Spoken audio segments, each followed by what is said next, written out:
भाई, हरि दुख हरे जो हरि शरण आए।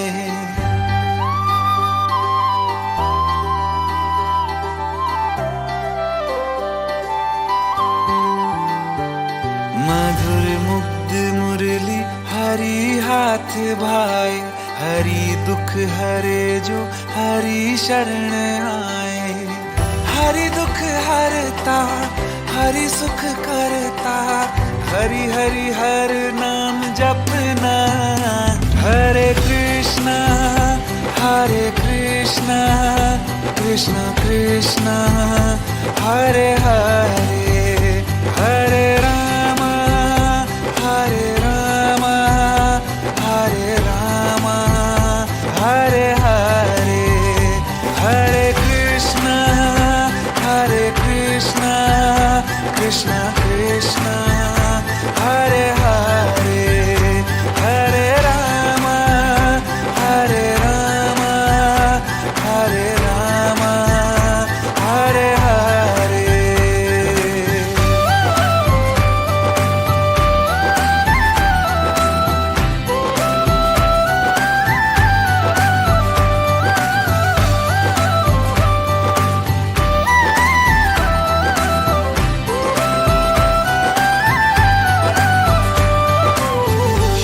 तेरी मुरली मधुर धुन सुनाए, पनघट पे राधा खड़ी मुस्कुराए।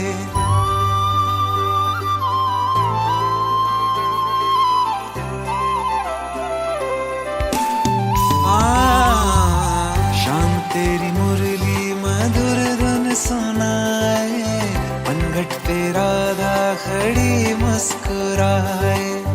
हरि जगत के पालनहारी, माखन चोर है कृष्ण मुरारी।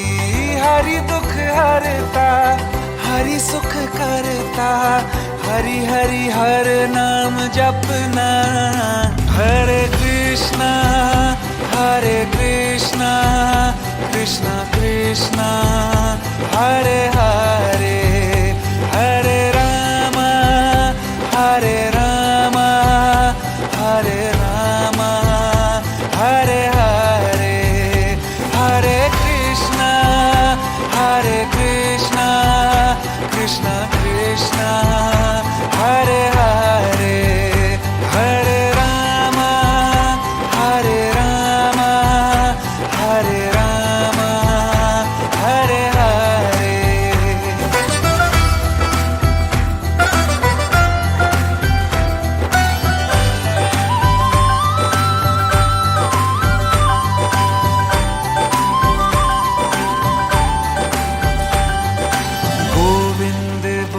चाहे गोपाला बोलो, बंसीधर बोलो, चाहे ब्रिज ग्वाला बोलो। गोविंद बोलो चाहे गोपाला बोलो, बंसीधर बोलो चाहे ब्रिज ग्वाला बोलो। गिरधारी बनवारी कान्हा कन्हैया, नंद लाला गोपाला मोहन कन्हैया। नंद किशोर कुंवर हरि नटवर बांके बिहारी, गोविंदा गिरधर केशव माधव श्याम मुरारी। नटवर नटनागर गिरधारी, हरि दुख हरता हरि सुख करता, हरि हरि हर नाम जपना। हरे कृष्णा कृष्णा कृष्णा हरे हरे, हरे राम हरे राम हरे हरे, हरे कृष्णा कृष्णा कृष्णा हरे हरे, हरे राम हरे राम हरे हरे।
भद्रं कर्णेभिः शृणुयाम देवा भद्रं पश्येमाक्षभिर्यजत्राः स्थिरैरङ्गैस्तुष्ट्वाग्मुसस्तनूभिर्व्यसेमहि देवहितं जदायुः शतमिन्नु शरदो अन्ति देवा जतरा नश्चकरा जरसन्तनो नाम पुत्रासो जतरा पितरो भवन्ति मानो मध्यारीरिखता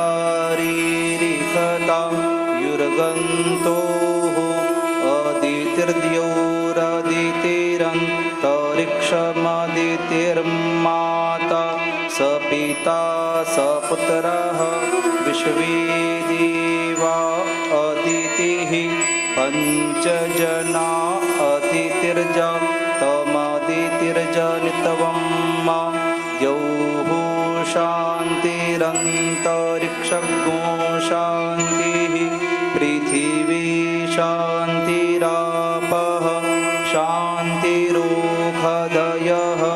शान्तिः वनस्पतयः शान्तिर्विश्वे देवाः शान्तिर्ब्रह्म शान्तिः सर्वज्ञो शान्तिः शान्तिरेव शान्तिः सा मा शान्तिरेधि जतो यतः समीहसि ततो नो अभयं कुरु सन्नः कुरु प्रजाभ्यो भयन्नः पशुभ्यः सुशान्तिर्भवतु सर्वारिष्टसुशान्तिर्भवतु।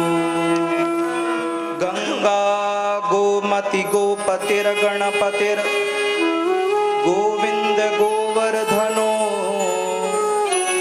गीता गोमय गोरज गिरिसुता गंगाधरो गौतमः गायत्री गरुडो गदाधर गया गंभीरी गोदावरी गांधर्वः ग्रिय गोप गोकुलधर कुर्यात् सदा मंगलम।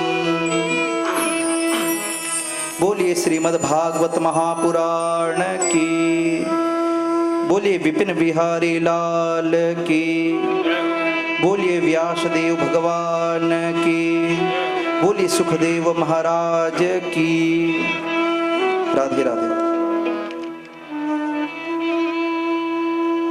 नमो भगवते वासुदेवाय।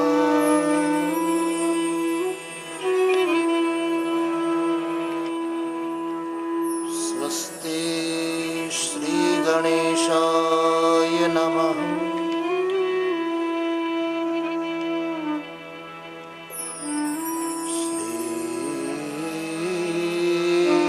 चरण कमलेभ्यो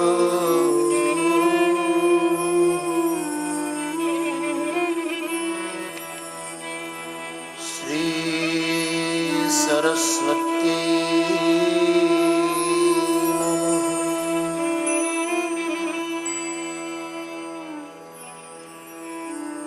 आइए हनुमंत विराज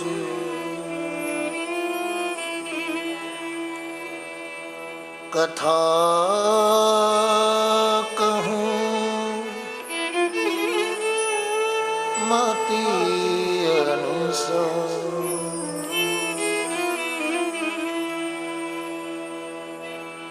प्रेम सहित गादी धरो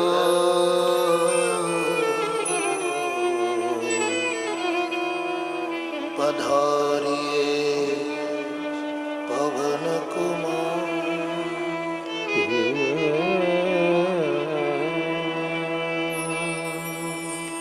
सियावर राम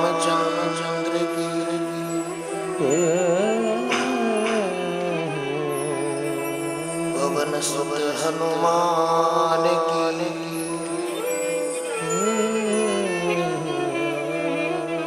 बोलो भाई सब संतन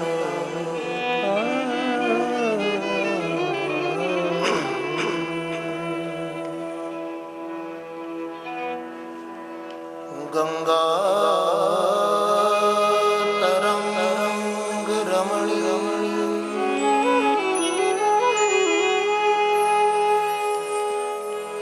जटा कलापम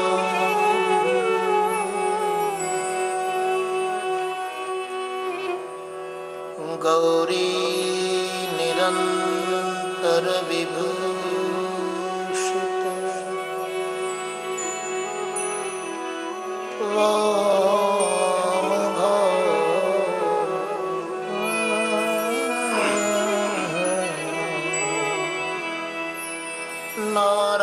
नारायण प्रियमनंग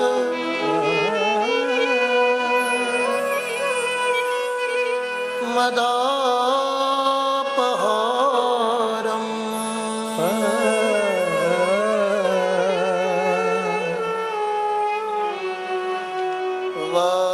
वाराणसी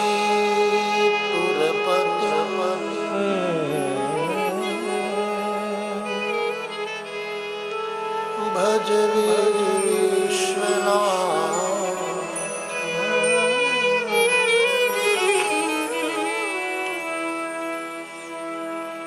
कस्तूरी तिलकम ललाट पटले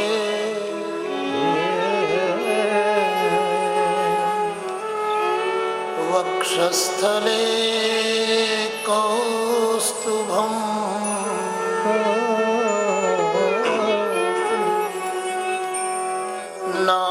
नासाग्रे वरमौक्तिकं करतले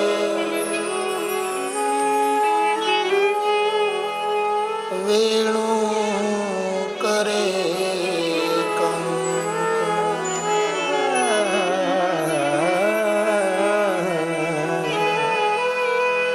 सर्वांगे हरिचंदनं सुललितं कंठे च मुक्तावली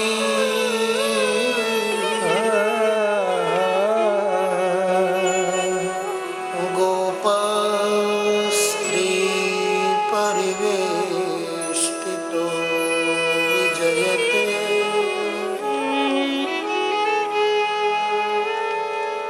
गोपाल चूड़ा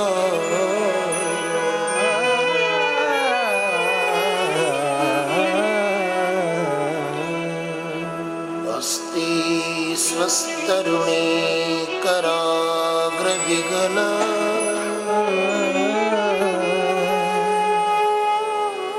कल्प प्रसूना प्लुतम्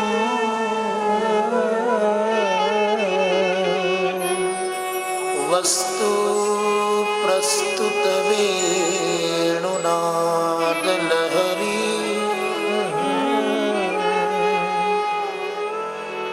निर्वाण निर्व्याकुलम्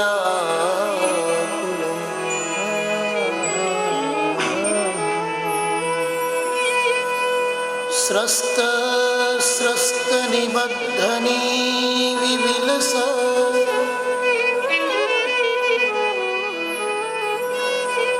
गोपी सहस्रावृतम्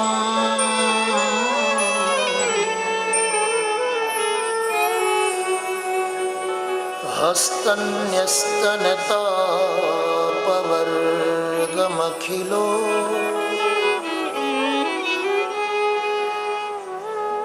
दारं किशोराकृति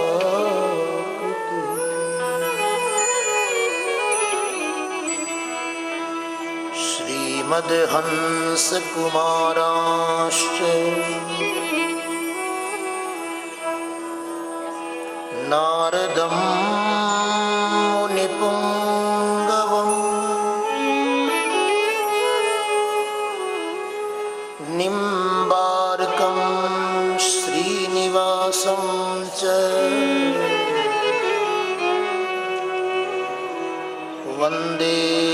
आचार्य पंचकम्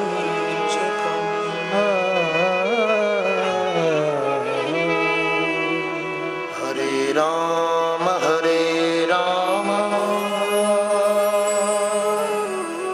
राम राम हरे हरे हरे कृष्णा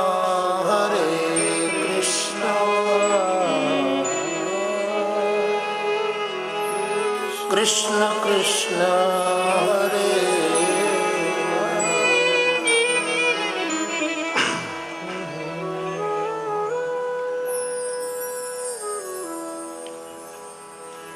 श्री चित्तचोर लाल की जय हो। श्री बाल कृष्ण लाल की जय हो। श्री द्वारिकाधीश की जय हो। श्री भागवत महापुराण की जय हो। श्री व्यासदेव भगवान की जय हो। सद्गुरु देव की जय हो। ओम नमः पार्वती पतये हर हर महादेव।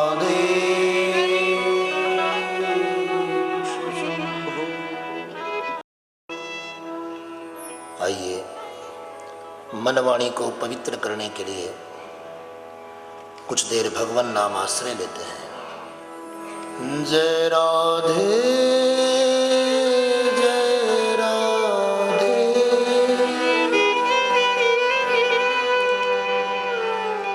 राधे राधे श्री राधे।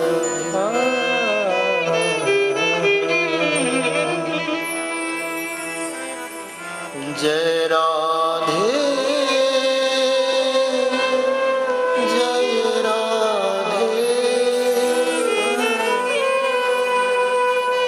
राधे राधे श्री राधे। जय राधे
बिहारी लाल की जय हो। श्री विपिन बिहारी लाल की जय हो।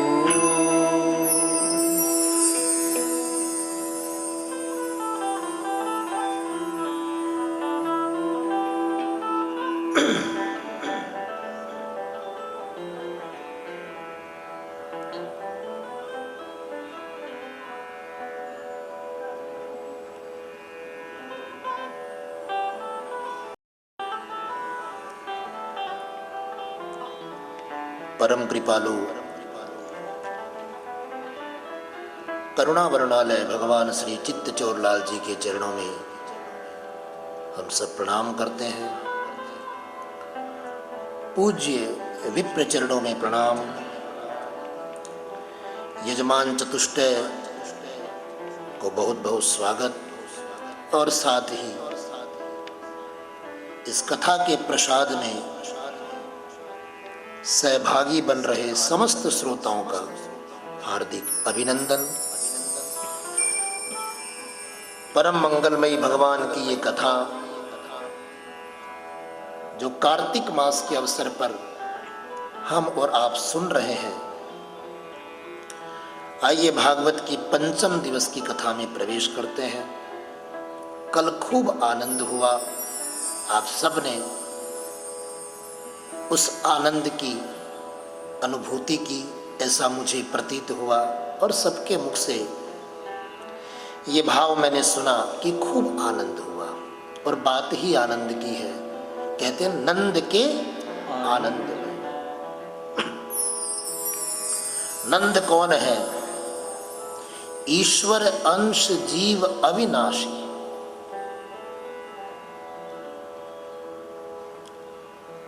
ये मन ही तो नंद है, ये मन ही नंद है। देखो कथा के दो रूप हैं। मैं पहले दिन से ही ये संकेत आपको कर भी रहा हूं। आपको कथा किस रूप में चाहिए, एज यू लाइक, आप अपनी समझो। लेकिन मेरा प्रयास ये रहता है, मैं कथा को दो भाव से प्रवाहित करने का प्रयास करता हूं। एक तो उपदेश के रूप में और दूसरा उपचार के रूप में। पद्म पुराण में श्लोक है, सदा सेव्या श्रीमद् भागवती कथा।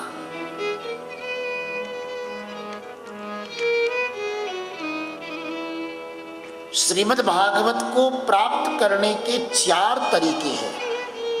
ये कथा आप तक पहुंचे, इसके 4 वे हैं, 4 रास्ते हैं। आप कौन से रास्ते इसको प्राप्त करेंगे ये आप समझो। लेकिन सनकादिकों ने पद्म पुराण में जब भागवत जी की महिमा गाई तो वहां ये 4 तरीके बताए। आपके भाग्य में कौन सा तरीका है वो आप समझना। सेवनात्, श्रवणात्, पठनात्, दर्शनात्, पापनाशिनी। इन 4 तरीकों से यदि भागवत जी का सेवन किया जाए तो ये पाप का नाश करती है। कौन कौन से 4 तरीके? क्रम से चलते हैं। सबसे पहले दर्शनात्, सबसे पहले दर्शन करने से। मैंने पहले भी कहा था और फिर अपनी बात दोहरा दूं। तेनेयम वाङ्मयी मूर्ति प्रत्यक्षा वर्तते हरे। श्रीमद् भागवत कोई पुस्तक नहीं है, श्रीमद् भागवत कोई ग्रंथ मात्र नहीं है, श्रीमद् भागवत कोई काव्य का पुलिंदा नहीं है, श्रीमद् भागवत कोई कहानियों का पिटारा नहीं है। क्या है श्रीमद् भागवत? बोले तेनेयम वाङ्मयी मूर्ति। ये भगवान की वाङ्मयी मूर्ति है और ऐसी वैसी मूर्ति नहीं। कोई अपने घर में मिट्टी की मूर्ति लाते हैं, कोई फाइबर की, आजकल तो फाइबर की मूर्तियां भी बनने लग गई है। कोई फाइबर की मूर्ति लाते हैं, कोई धातु की मूर्ति लाते हैं, कोई पीतल की, कोई चांदी की, कोई सोने की, कोई अष्ट धातु की, कोई पंच धातु जिसकी जैसी सामर्थ्य है। लेकिन ये भागवत जी कौन सी धातु की मूर्ति है? बोले वांगमय मूर्ति है। इसमें वाक्यमयी मूर्ति है ये भगवान की, ये भगवान की वाणीमयी मूर्ति है। और कल को अगर तुम सोचो कि अमुक धातु में देवता की स्थिरता अधिक दिन तक रहती है, तो इसके लिए सनकादिक कह रहे हैं प्रत्यक्षा वर्तते हरे। इसमें प्रत्यक्ष भगवान विराजमान है। जो लोग अनुभव करते हैं, जो लोग सुनते हैं, जो लोग दर्शन करते हैं, ये अनुभूति की बात है। मैं प्राय इस प्रसंग को सुनाता हूं, लेकिन आगे पीछे हो जाए कोई बात नहीं। श्री गोवर्धन जी की चर्चा आज हम करेंगे। मैं थोड़ी अपनी जरा सी भूमिका बनाऊंगा, फिर अंदर मुझे एंट्री मिल जाएगी। आप लोग जानते हैं मीराबाई कौन थी? मीराबाई के पूर्व जन्म से कितने लोग परिचित हैं? थोड़ा ये हमिंग ज्यादा कर रहा है, करीब आप डिले कम कर। मीराबाई के पूर्व जन्म से कितने लोग परिचित हैं?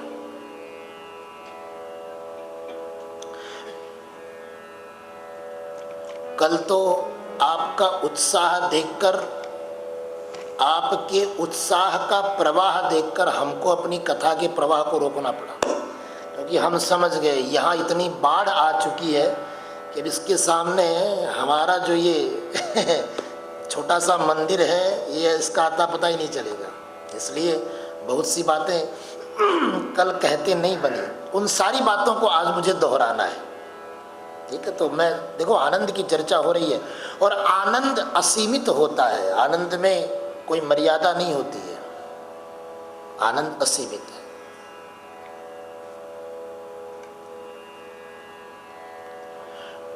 वृंदावन में एक नई नवेली गोपी दुल्हन बन के आई थी, और उसकी मां ने उससे पहले ही सावधान कर दिया था कि देख, मैं तेरे वृंदावन के बारे में जहां तक जानती हूं, तेरे ससुराल के बारे में जितना मुझे पता है, बाकी सब तो ठीक है, लेकिन मैंने ऐसा सुना है कि वहां एक यशोदा का छोरा है, और जो उससे एक बार घुल मिल लेता है, एक बार जिसने उसको देख लिया, फिर वो किसी और को देखने की इच्छा ही नहीं करता है। श्री नारद भक्ति सूत्र में लिखा है, यम लब्ध्वा जीवो आनंदी भवति, अमृतो भवति, सिद्धो भवति। और सबसे बड़ी बात तो ये है कि जिसने देख लिया वो किसी को बताने लायक भी नहीं रहता है। मूकस्वादनवत, जैसे गूंगे व्यक्ति को गुड़ खिला दो और फिर उससे पूछो कैसा था गुड़, अब वो क्या बताएगा बेचारा? वो इशारे कर सकता है, वो कुछ संकेत कर सकता है, लेकिन उसका प्रत्यक्ष रस वो नहीं दे सकता है। जिसने अनुभव किया है वाकई में, और ये बात है भी, इसलिए हमारे ऋषियों ने कहा है, अगर आपको आपके जीवन में कुछ ऐसी भगवत अनुभूति होती भी है तो उसको प्रकाशित मत करिए, उसको अपने अंतर मन में सुरक्षित रखिए, इसमें बड़ा राज है। तो उसकी मां ने उसको बड़ा सावधान किया कि देख बेटी, वहां जा तो रही है, तेरा विवाह तो वहां हो रहा है, लेकिन तेरे ससुराल में खाली उस एक जने से बच के रहना, क्योंकि ब्रजे प्रसिद्धम नवनीत चौरम गोपांगनानां च दुकूल चौरम। ब्रज में एक ऐसा चोर रहता है, वो कभी माखन भी चुराता है तो कभी कपड़े भी चुराता है, लोगों के चित्त भी चुरा लेता है, इसलिए उसको चित्त चौर कहते हैं। चौराग्रगण्यम पुरुषम न, वो चोरों में शिरोमणि है। तो बेटी उससे बच के रहना, बाकी सब ठीक है। तो ये प्रभावती, चंद्रसखी आदि गोपियां जब भगवान की चर्चा करती तो इसको बड़ा बुरा लगता। ये तुम किसकी चर्चा कर रहे हो? क्यों किसी दूसरे पुरुष की चर्चा करती हो? है? अपने अपने पतियों की चर्चा किया करो। तुम्हारा पति ही तुम्हारा परमेश्वर है, तुम्हारा परमात्मा है, उसी की प्रशंसा की आदि आदि कहकर वो उनको टोकती रहती। लेकिन ये गोपियां कोई सामान्य गोपियां तो थी नहीं। पद्म पुराण में कहा गया है गोप्यस्तु श्रुतयो ज्ञेय है। थोड़ा हरिभक्त कर दो, प्लेन प्रवचन में प्लेन रखो। गोप्यस्तु श्रुतयो ज्ञेय है, ऋषिजा गोपकन्यका, पद्म पुराण में कहा है ये जो गोपियां जिनकी हम चर्चा करते हैं वृंदावन की गोपियां, ये कोई सामान्य स्त्रियां या सामान्य महिलाएं नहीं है साहब। अगर कोई सामान्य होती तो क्यों उसके पीछे जाती? इनका तो पूर्व जन्म से ही कुछ ऐसा संबंध है। और ये कौन सा है ये पूर्व जन्म की? तो कहते हैं रामावतार में दंडकारण्य में जो ऋषि थे वही तो गोपियां बनकर अवतार ले रहे। श्री रामावतार में जो ऋषि भगवत सेवा से वंचित रहे, तब उन महात्माओं ने ये संकल्प किया कि प्रभु हमको अपनी सेवा का अवसर दो, हम तुम्हारी सेवा कर सकें। तो भगवान ने उन महात्माओं को द्वापर युग में वृंदावन गोकुल की गोपियां बनाए। ये कोई सामान्य स्त्रियां नहीं। वे जब बातें करती तो उस चंद्रावती सखी को थोड़ी ईर्ष्या होती, वो टोकती रहती और सब उससे कहती, अरे बहन तूने अभी कन्हैया को देखा कहाँ है? जिस दिन तू देख लेगी तू सब कुछ भूल जाएगी। और देखिए उस गोपी ने कितना अपने आप पर संयम किया, लेकिन आखिर में एक दिन ऐसा आया, ठाकुर जी की एक लीला ने उस चंद्रावती गोपी को भी ऐसा विमोहित किया, ऐसा विमोहित किया कि उसने सिर्फ एक बार भगवान को देखा और अगले जन्म तक भगवान को भूल नहीं पाई। और वो कौन सी छवि थी भगवान की पता है?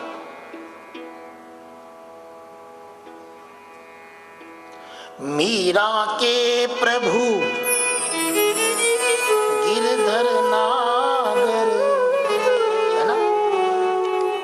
मीराबाई के हर पद में, प्राय प्रत्येक पदों में आपको इसी छवि का दर्शन।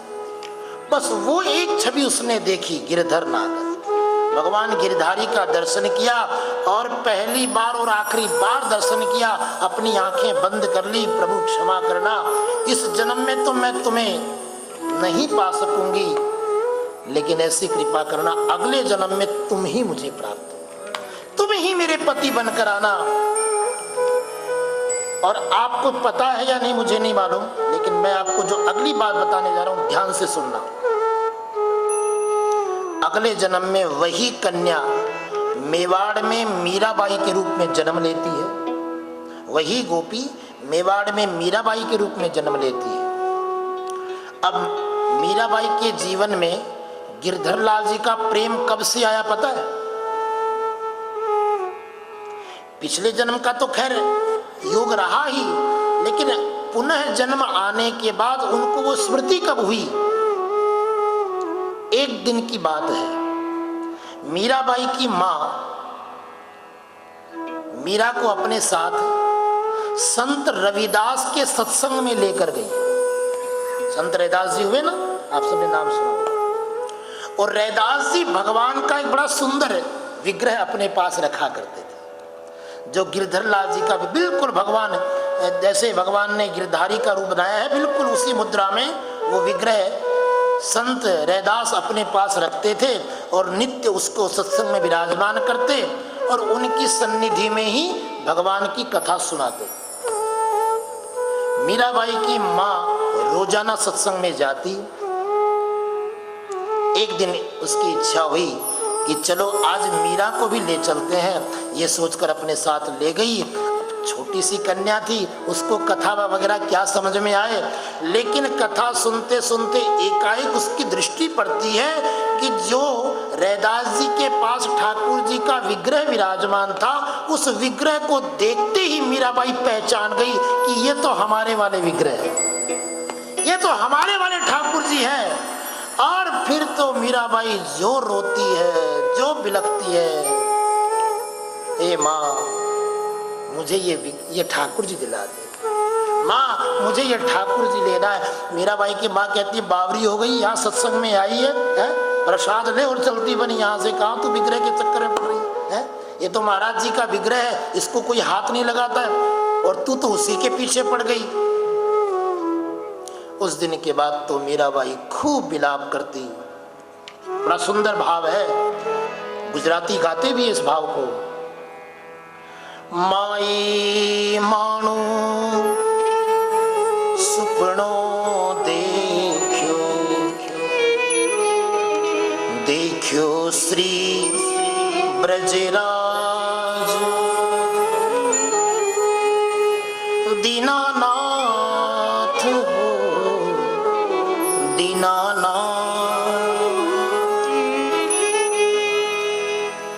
एकाएक सोकर जाग जाती मीराबाई। माँ माँ मेरे लाल जी कहाँ हैं, मेरे गिरधर लाल जी कहाँ हैं? अरे अभी अभी वो बाबा लेकर आए थे, क्या तुझे दिखाई नहीं पड़े? माँ जानती है, माँ कहती है बेटी तू बावरी हो गई है। अरे वो विग्रह तुझे बाबा क्यों देगा, वो नित्य उसकी पूजा करते हैं, वो तुझे नहीं मिलेगा लाली। माँ अंत में तंग आकर मीरा को सत्संग में ले जाना बंद कर देती है, और इतना ज्यादा विलाप हुआ मीराबाई को, आखिर में माँ ने उसको कमरे में बंद कर दिया।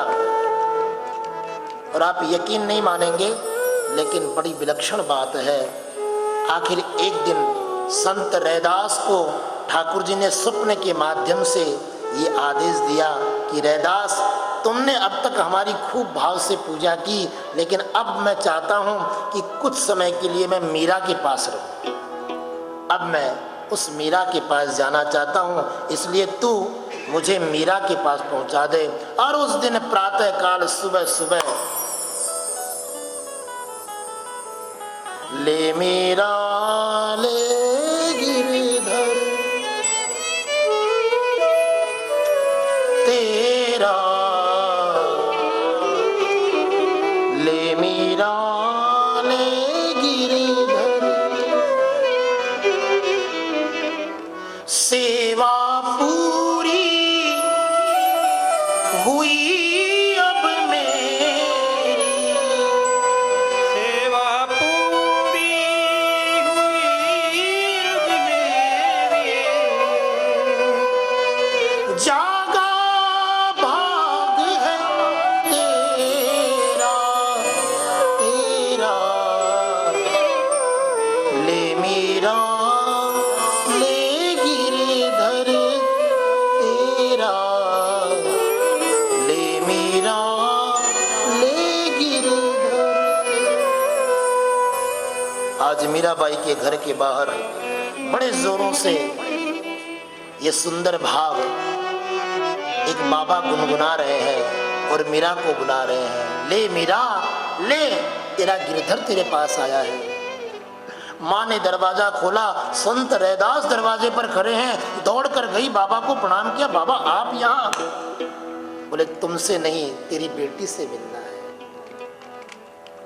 आज तक जिस ठाकुर जी ने मुझे अपनी सेवा का सुख दिया, अब वो सुख तेरी बेटी को मिलने वाला है। जागा भाग्य है तेरा,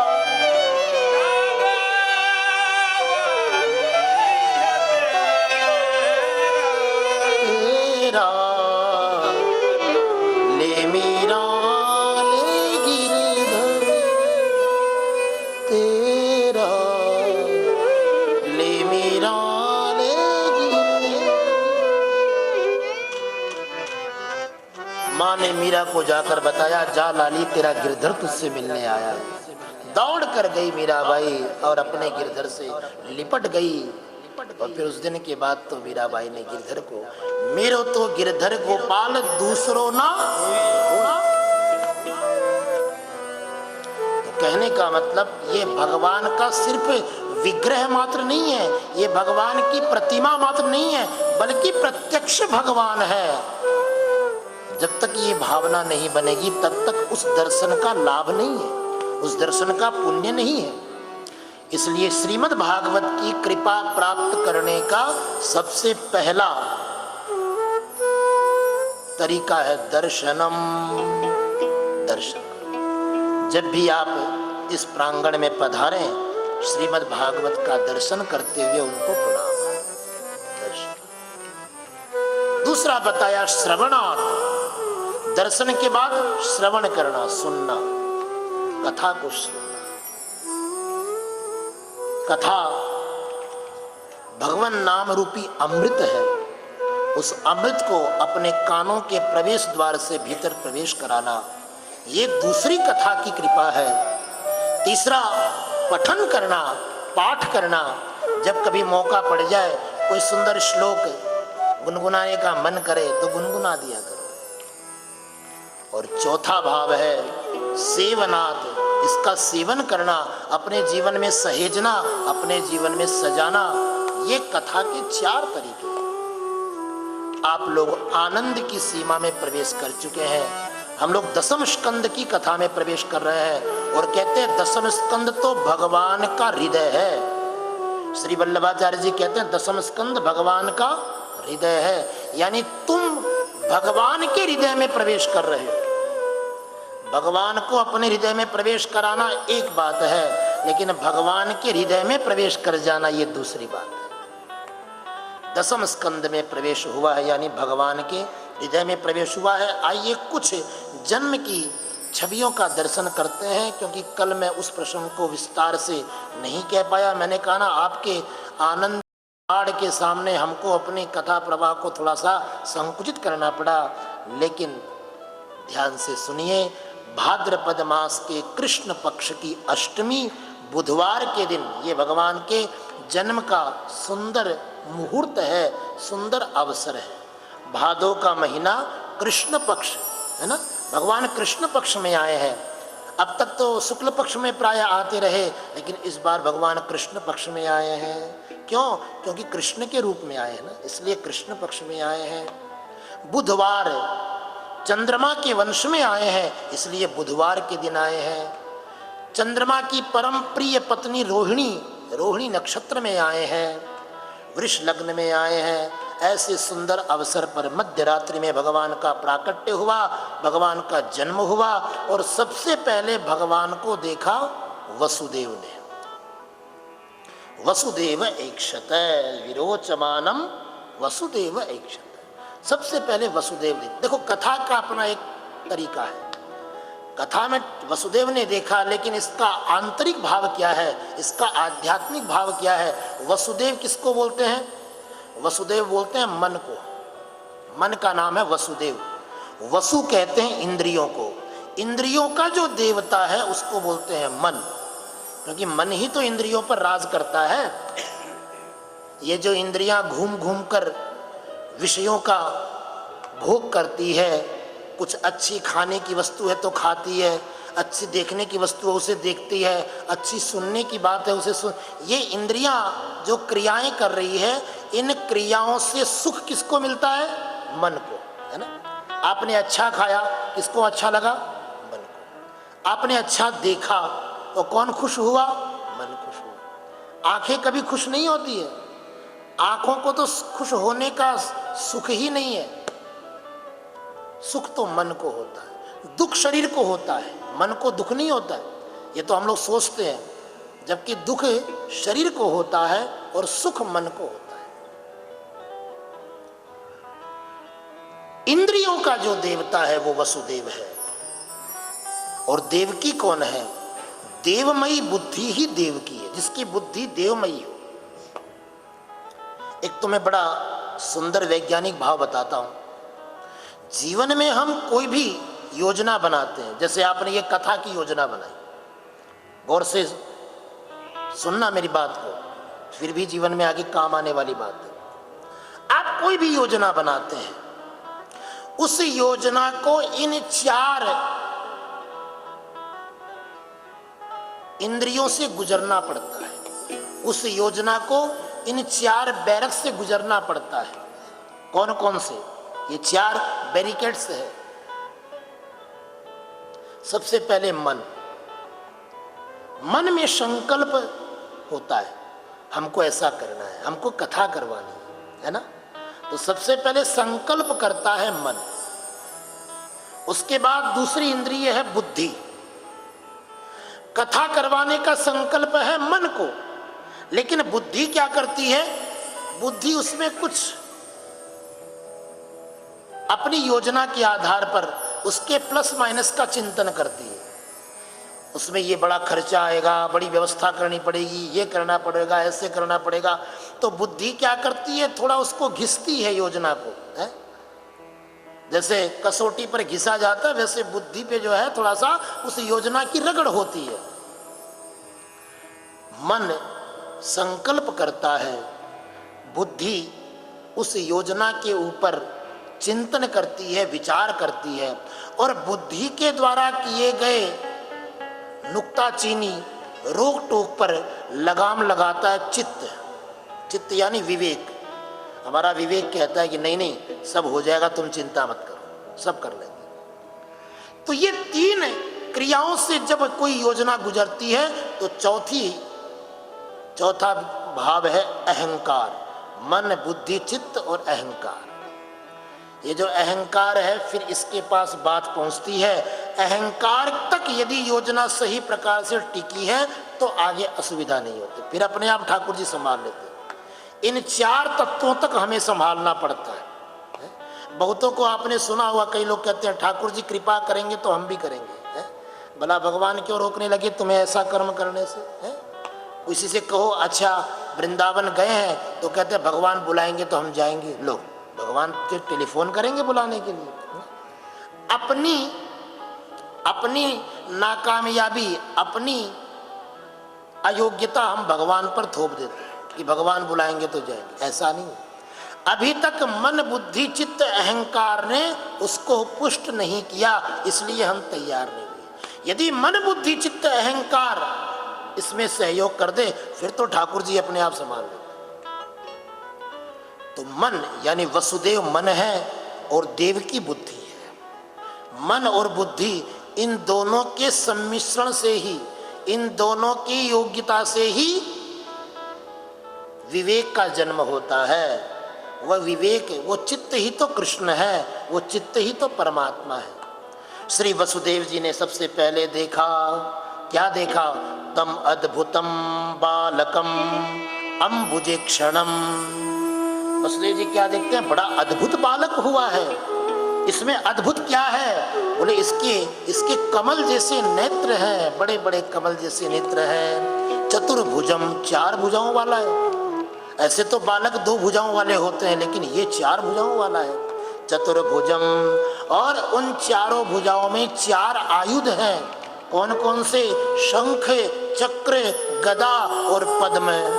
शंख, चक्र, गदा और पद्म, ये चार आयुध अस्त्र लेकर भगवान प्रकट हुए हैं। अब हुआ ना अद्भुत बालक है, ऐसा कोई बालक देखने को आता है? लेकिन भगवान की लीला देखो कितनी विलक्षण है। भगवान ने अपना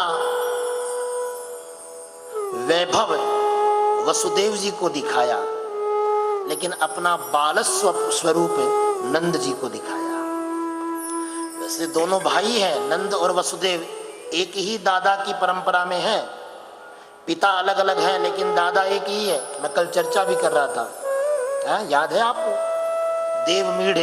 देवमीढ़ के पुत्र हुए सूरसेन और पर्जन्य वैश्य कुल में चले गए, क्योंकि उनका ननिहाल वैश्य कुल में था, और शूरसेन क्षत्रिय कुल में रहे। शूरसेन के वसुदेव हो गए और पर्जन्य के नंद हो गए। तो कहने का मतलब ये है कि भगवान कृष्ण का बचपना वैश्य कुल में बीता है। इसलिए आज भी वैश्यों के यहाँ ठाकुर जी के श्रृंगार की खूब आनंद रहती है। भगवान के श्रृंगार का, भगवान के बाल स्वरूप का, लड्डू गोपाल का जो दुलार प्यार, जो श्रृंगार वैश्य कुल में होता है, ऐसा और कहीं नहीं होता है, अन्यत्र नहीं होता है। मेरी बात को अन्यथा मत लेना, लेकिन श्रृंगार की भावना बता रहा हूँ, क्योंकि भगवान का बचपना जो है वो वैश्य कुल में ही बीता है। नंद बाबा वैश्य कुल के थे, नंद यशोदा वैश्य कुल में थे। भगवान ने अपना वैभव दिखाया वसुदेव को। वसुदेव जी ने प्रणाम किया, माता देवकी को जगाया, देवकी ने प्रणाम किया। विदितोसि भवान साक्षात पुरुषः प्रकृति परः। देखो, भगवान कृष्ण जब गोकुल में रहे तो कभी कभी यशोदा के सामने भगवान का दिव्य पराक्रम आ भी जाता तो भगवान योग माया से यशोदा को भुला देते। यशोदा को याद ही नहीं रहता कि मैंने इसके मुख में ब्रह्मांड देखा है। लेकिन यहाँ पर वसुदेव स्वयं कह रहे हैं कि प्रभु मैं आपको पहचान गया। विदितोसि भवान साग, मैं आपको जान गया। आप कौन है? कौन है? पुरुषः प्रकृति परः। आप वही परम पुरुष है जो प्रकृति से परे है। मैं आपको जान गया। वसुदेव जी और कोई नहीं, स्वयं कश्यप जी ही वसुदेव जी के रूप में अवतार लेते हैं और कश्यप जी की पत्नी अदिति ही देवकी जी के रूप में अवतार लेती है। श्री गोविंदानम में कथा आती है, देवी भागवत में भी कथा आती है, ध्यान से सुनिएगा। इस कथा के माध्यम से एक और बड़ी सुंदर बात आपको पता चल जाएगी कि वसुदेव जी के जो 6 पुत्र मारे गए थे उनका क्या कारण था। ध्यान से सुनो। एक समय की बात है, कश्यप जी अपने पुत्र वरुण के यहाँ गए। वरुण का नाम आप सबने सुना होगा, जल के देवता हैं वरुण। वरुण के यहाँ कश्यप जी गए। जाकर कश्यप जी ने प्रस्ताव दिया कि बेटा हमको एक यज्ञ करना है और उस यज्ञ में हमको ऐसी गाय चाहिए जो 12 वर्ष तक लगातार दूध देती रहे। वैसे नियमतः जो सामान्य गाय होती है उनमें 8-9 महीने के बाद दूध देना बंद हो जाता है, फिर वो दोबारा ब्याहेगी तब दूध देगी, ये नियम है। लेकिन कश्यप जी कहते हैं कि हमें 12 वर्ष तक यज्ञ करना है और उस यज्ञ में ऐसी गाय चाहिए जो 12 वर्ष तक दूध देती रहे। वैसी तो कोई विलक्षण गाय ही हो सकती है, लेकिन वरुण जी के पास ऐसी खूब गायें हैं। उन्होंने कहा कोई बात नहीं पिताजी, आपको जो भी प्रिय हो, जो भी पसंद आए आप एक गाय ले जाओ, 12 वर्ष के बाद वापस भिजवा देना। ये मर्यादा बनी और वरुण जी की गौशाला से कश्यप जी एक गाय और उसके कुछ बछड़े बछिया अपने साथ ले आए। लाकर यज्ञ करने लगे। अब साहब 12 वर्ष क्या 20 वर्ष बीत गए उस बात को। उस गाय को रखने के बाद कश्यप जी का मन थोड़ा बदल गया। उन्होंने सोचा बड़ी सुंदर गाय है, इसके दूध में भी बड़ी विशेषता है? और हिरण्यगर्भा उस गाय को कहते जिसके दूध में स्वर्ण भस्म की मात्रा हो, स्वर्ण की मात्रा हो, उसे हिरण्यगर्भा कहते हैं। ऐसी सुंदर वो गाय थी। कश्यप जी के मन में उस गाय को अपने पास रखने की योजना बन गई। 20 वर्ष के बाद एकाएक वरुण जी को याद आया, अपनी गौशाला में घूम रहे थे और वो गाय का स्थान खाली दिखाई पड़ा तो अपने सेवकों से पूछा भाई यहाँ हमने गाय रखी थी वो कहाँ गई। सेवकों ने याद दिलाया आपके पिताजी गाय ले गए थे, भूल गए आप? अरे हाँ, लेकिन उन्होंने तो 12 वर्ष के लिए कहा था। कहा नहीं महाराज, उसको गए तो 20 वर्ष से ऊपर हो गए। बड़ी नम्रता के साथ वरुण देवता गए अपने पिता कश्यप जी के पास और जाकर निवेदन किया, पिताजी आप हमारे यहाँ से गाय लाए थे, आपने उसे वापस नहीं किया। पिताजी ने तुरंत डांट दिया पुत्र को। कहा कैसी बात कर रहा है तू? अरे मैं तेरा बाप हूँ, तेरे यहाँ से कुछ ले आया तो क्या तू उसका हिसाब किताब लेने मेरे पास आया? तुझे लज्जा नहीं आती है? वापस चला जा यहाँ से। वरुण जी ने कहा पिताजी सो तो ठीक है, लेकिन वो गाय तो देवताओं की संपत्ति है, उस पर मेरा कोई अधिकार नहीं। ये तो हमारे पद के अधीन है, जो हमको राष्ट्र से संपत्ति मिली हुई है, हमारी जिम्मेदारी उसकी सुरक्षा करना है, इस तरह हम उसको रख नहीं सकते। वरुण देवता ने बहुत समझाया लेकिन कश्यप जी मानने को तैयार नहीं हुए, डांट डपट करके भगा दिया। वरुण देवता चले गए ब्रह्मा जी के पास। ब्रह्मा जी से जाके निवेदन किया कि ये लोक पिता में आप ही, दादाजी आप ही अब पिताजी को समझाओ कैसे करना है, क्या करना है। ब्रह्मा जी को बड़ा दुख हुआ कि ऋषि होकर ये ऐसी नीयत रखते हैं, ऐसी सोच रखते हैं। अब भाई कोई व्यक्ति सरकारी नौकरी में हो सरकार का कर्मचारी हो और प्रशासन की तरफ से उसको कोई वस्तु मिली हो, तो उसका मतलब ये थोड़े कि वो उसका दुरुपयोग कर ले। जब तक वो उस पद पर है उसका उपयोग करे, पद छोड़ने के बाद तो उसे वापस लौटाना ही पड़ेगा। लेकिन कश्यप जी इस बात को मानने को तैयार नहीं हुए। लोक पिता में ब्रह्मा आए। कश्यप जी को ये पता था कि वरुण कुछ न कुछ करेंगे जरूर, इसलिए उन्होंने अपनी पत्नी अदिति और कद्रू को ये कहा कि जाओ इस गाय को तो रहने दो, इसके बछड़े बछिया को ले जाके छिपा दो। उनकी संख्या थी 6। इसके बछड़े बछिया को ले जाकर छिपा दो। कल को यदि वरुण अपनी गाय ले भी जाएगा तो उसके बछड़े बछिया हमारे पास रह जाएंगे, और हमसे पूछेगा कि इसके बछड़े बछिया कहाँ गए, तो हम कह देंगे मर गए। ये कहकर अपनी पत्नी अदिति और कद्रू को ये योजना समझा दी। थोड़ी देर बाद ब्रह्मा जी आए। अब भाई बछड़े बछिया दूर होने के बाद माँ का मन दुखी तो होता ही है? वह माँ, वो गाय बहुत विलाप करती है, अपने बच्चों को न पाकर बहुत रोती है, और अंत में उसी गाय ने कश्यप जी को श्राप दिया कि तुमने मेरे 6 बच्चों को मुझसे दूर किया है। आने वाले युग में तुम्हारा जन्म होगा, उस समय तुम्हारे भी 6 बच्चे तुम्हारी आंखों के सामने मारे जाएंगे। ये गाय के श्राप से वसुदेव जी के सामने ये स्थिति प्रकट हुई। फिर ब्रह्मा जी ने आके समझाया कश्यप जी को कि भाई ये तुम बड़ा गलत कर रहे हो। फिर बाद में कश्यप जी मान भी गए, क्षमा भी याचना की, लेकिन अब जो कर्म हो जाए उसका फल तो भोगना पड़ता है। ऐसा अवश्यमेव भोक्तव्यम कृतम कर्म शुभाशुभम, जो हमने कर्म किए। हाँ, ये बात अलग है, यदि भगवत कृपा हो तो उस प्रतिफल के समय कुछ हमको हिम्मत मिल जाती है उसको सहन करने की, ये बात अलग है। लेकिन प्रारब्ध में जो लिखा जा चुका है उसको बदला नहीं जा सकता, वो प्राप्त होना है। इसी प्रभाव से कश्यप जी वसुदेव बने हैं आज, और उनकी वो दोनों पत्नियां कौन कौन सी? अदिति और कद्रू।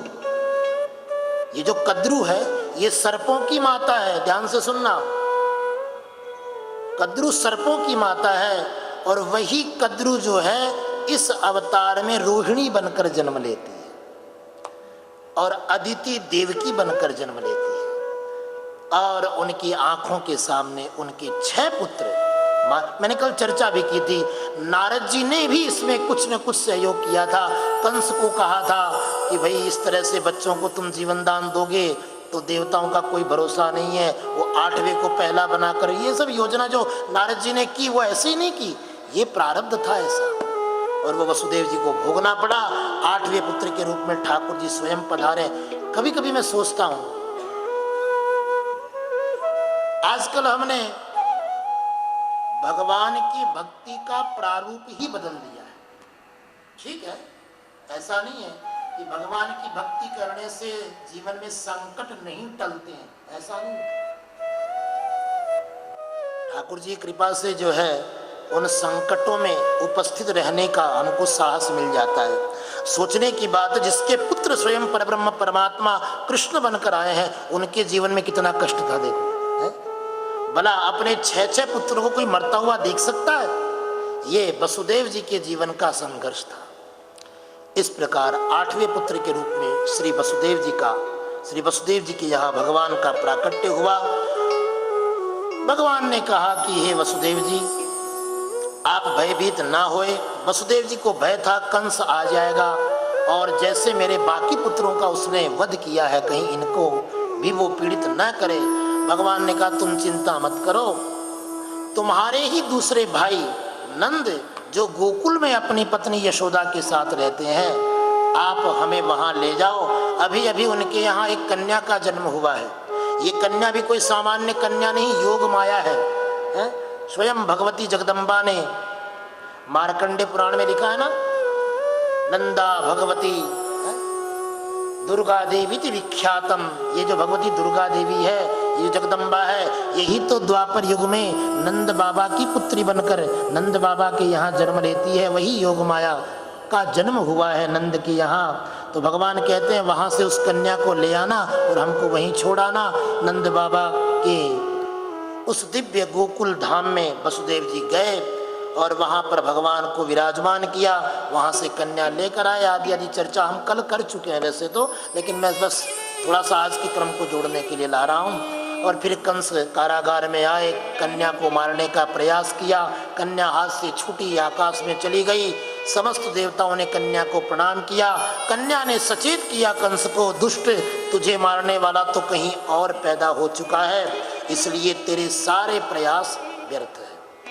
बड़ा दुख हुआ कंस को भी कि चलो हम जिसको मारना चाहते थे वो मर नहीं पाया, इसलिए अपने बहन बहनोई से क्षमा याचना करता है, उन्हें कारागार से मुक्त कर देता है और अपने मंत्रिमंडल के बीच में आकर योजना बनाता है कि उस कन्या ने कहा था कि हमें मारने वाला कहीं और उत्पन्न हो चुका है, इसलिए पूतना को बुलाया गया और पूतना को ये आज्ञा हुई जाओ आसपास जितने भी बच्चों का जन्म हुआ है उन सबको मार डालो।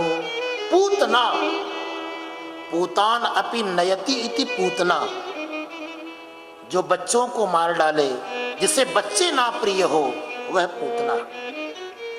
इस प्रकार मथुरा का वर्णन हुआ और उसके बाद गोकुल में प्रवेश करते हैं। गोकुल, गोकुल शब्द का अर्थ क्या है? वैसे गोकुल एक स्थान विशेष का नाम भी है, लेकिन गोकुल शब्द का अर्थ है, गो कहते हैं इंद्रियों को और कुल कहते हैं समूह को। इंद्रियों का कुल जहां पर हो उसी का नाम गोकुल है। इंद्रियों का कुल कहाँ है? इस शरीर में ही इंद्रियों का कुल है, इसलिए इस शरीर का नाम है गोकुल। और इस शरीर के भीतर एक नंद रहता है, वो नंद कौन है? ये मन ही तो वो नंद है। और इस शरीर के भीतर एक बुद्धि भी रहती है, वो बुद्धि कौन है? यशांसी ददाती, जो दूसरों को यश देती हो, ऐसी बुद्धि जिसका नाम है यशोदा। दूसरों को यश देने वाली, भाई दूसरे को यश देना, किसी दूसरे को प्रशंसा देना, किसी को उसके किए का क्रेडिट देना, ये भी अपने आप में बड़ी हिम्मत वाली बात है। हर कोई यही चाहता है कि हमको प्रशंसा मिले, हमको यश मिले, लेकिन जब हम किसी दूसरे को दें, ये बड़े साहस की बात है। शरीर में ऐसी बुद्धि होनी चाहिए जो दूसरे को यश विद्यमान हो, तभी इस गोकुल में कृष्ण का आनंद हो सकता है। तब उसके बाद ये बात कहने में बड़ी अच्छी लगती है कि नंद के आनंद भयो। कहने को हम ठीक है आनंद को स्वीकार करते हैं, लेकिन जब तक आनंद का आपको परिचय ही नहीं होगा, आप कैसे पहचानेंगे ये आनंद है? अच्छा, कोई मुझे आनंद की परिभाषा बता सकता है? आनंद की परिभाषा क्या है?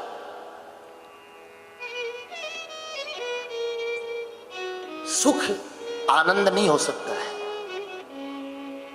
क्योंकि एक बात आपको बता दो, आनंद का कोई विलोमवाची शब्द ही नहीं है। आनंद की सबसे बड़ी विशेषता ये है, आनंद का कोई विलोमवाची शब्द ही नहीं है। सुख का विलोमवाची क्या है? दुख है ना। हंसने का विलोमवाची क्या है? रोना। तो हंसना आनंद नहीं है साहब, और सुख भी आनंद नहीं है।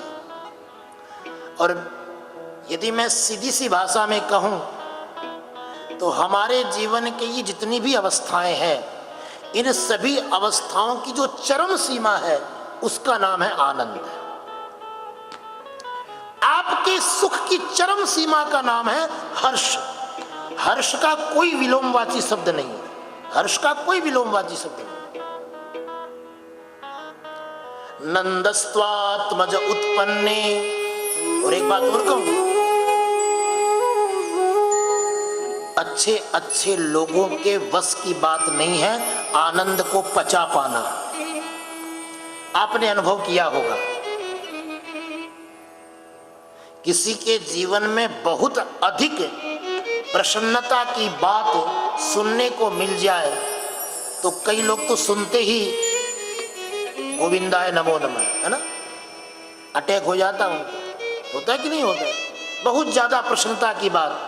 तो हर कोई आनंद को बर्दाश्त कर ले ये संभव भी नहीं है। ठीक है, आपने सुना, आपको खुशी हुई, आपको अच्छी धुन मिली तो आप नाच लिए, वो एक अलग बात है। या किसी ने हाथ पकड़ के उठा दिया, आप नाच लिए, ये एक उत्साह है, ये आनंद नहीं हो सकता है। जब आनंद होता है ना तो साफ फिर आदमी रोके से भी नहीं रुकता है। मुझे याद है, मैंने एक जगह सुना, एक जगह कथा हो रही थी और बड़ा विशाल पंडाल था। वहाँ पे क्या व्यवस्था थी, बीच में कथा का पंडाल था और पंडाल में एक तरफ गोकुल की झांकी बनाई गई और दूसरी तरफ मथुरा की झांकी बनाई गई। गोकुल वाली झांकी में नंद, यशोदा, कुछ सखियाँ, कुछ ग्वाल बाल, इन सब का पूरा एक सेटअप लगाया गया। मथुरा वाली झांकी में कंस का दरबार बनाया, कुछ सैनिक बनाए, एक तरफ वो कारागार जेल बनाई, उसमें देवकी वसुदेव को बैठाया, ऐसा एक सेटअप वो इवेंट वाले ने बड़ा सुंदर सेटअप किया। कथा चल रही थी, सब लोग बड़े भाव से कथा सुन रहे थे। जो ही भगवान कृष्ण का जन्म हुआ, उधर मथुरा से जो वसुदेव बना हुआ आर्टिस्ट थे, वो वसुदेव जी जो है कृष्ण को गोकुल वाली सेटअप में लेकर आए, वहाँ गोकुल ला के, ये पूरा एकदम जैसे कथा चल रही है बिल्कुल वैसे की वैसे उसका मंचन चल रहा है। अब जब भगवान के जन्म का उत्सव प्रारंभ हुआ, उधर सारी गोपियां जो है वो नाचना प्रारंभ करती है, तो सारे श्रोताओं से कहा गया भाई अब सब लोग गोकुल वाले एरिया में आ जाओ और वहाँ सब अपने प्रेम से नाचो, जिसको नाचने की इच्छा वो नाचो। तो सब अपने अपने आनंद में नाच रहे थे। उन सबको नाचता हुआ देखकर इधर मथुरा में जो कंस बन के बैठा था, उसके मन में बड़ी इच्छा हो रही थी। वो कहता है यार हम गलत फंस गए आज तो, ये सब तो नाच के मजा ले रहे हैं। तो उसने किसी समझदार को बुलाया, बोले यार एक बात बता। हाँ बोलो बोलो, क्या मैं भी वहां जा सकता हूँ? तेरा माता करा, पर तू वहां क्यों जाएगा, तू कंस है। तो बोले कंस कृष्ण जन्म में नहीं नाचता है। बोले ना ना, कंस नहीं नाचता है। इसको आप ऐसे भी समझ सकते हैं, जो भगवान के जन्म में नहीं नाचता वो कंस ही होता है। कंस को नाचने की परमिशन नहीं, तू तो खाली बैठा रहे। उसने देखा आज तो गलत फंस गए। इतना सुंदर आनंद आ रहा था, सारे के सारे जो है बड़े मस्ती से। अच्छा, कंस को बधाई भी नहीं मिलती है क्यों अरोड़ा जी? कंस को बधाई मिलती है? आज तो बड़े गलत फंस गए। उसने सोचा कि चलो कौन देखता है भीड़ में कौन किसको पहचानता है, चलो अपने चलते हैं। धीरे से निकल लिया। अब वो चला तो गया भीड़ में, लेकिन वो भूल गया उसने मुकुट नहीं उतारा था। उसने मुकुट नहीं उतारा और जाके ना, अब किसी की दृष्टि पड़ गई, कोई व्यवस्थापक थे वो, उनकी दृष्टि पड़ गई। अरे तू यहाँ क्या कर रहा है, चल उधर भाग। उसने बड़े हाथ पैर जोड़े, बोले भैया छोड़ दे, देख ये उत्सव दोबारा नहीं होगा, ये आनंद, मुझे कुछ नहीं मालूम, सारा गेटअप बदल जाएगा, सारा बिगड़ जाएगा, लोग क्या कहेंगे हैं कि ये किसको बना दिया तुमने कंस। अब उसको गुस्सा आया, उसने अपना मुकुट उतारा और उस कहने वाले के माथे पे पहना दिया, कहा तू बन तेरा कंस, हम तो यही नाचेंगे।